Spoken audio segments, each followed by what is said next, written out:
అసలు భీమేశ్వరుడు అని స్వామి దగ్గరికి వెళ్తున్నప్పుడు నా మనస్సు ఆ మంత్రాన్ని ఎన్ని మాటలు తలంచుకుందో, భీమేశ్వరాయ నమః, భీమేశ్వరాయ నమః అని. అసలు ఈ భీమ పేరుతో శివుడు ఎన్ని చోట్ల ఉన్నాడో ఒక్కసారి తెలుసుకుందాం. భారతదేశంలో భీమ పేరుతో ఇక్కడ భీమేశ్వరుడు ఉంటే పక్కన మాణిక్యమ్మ ఉంది, మీరు చూసారో లేదో. సరిగ్గా దక్షారామంలో ఇక్కడికి సమీపంలో గోదావరి పాయ ఉంది.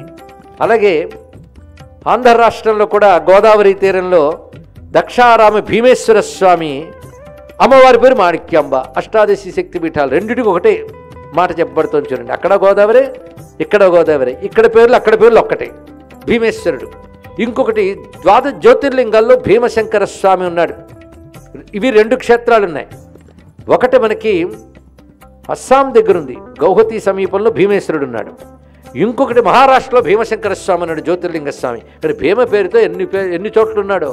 ఇవి కాకుండా మనకి పంచారామాల్లో భీమేశ్వరుడు మరుగుడున్నాడు, భీమవరంలో భీమేశ్వరుడు మరుగుడున్నాడు.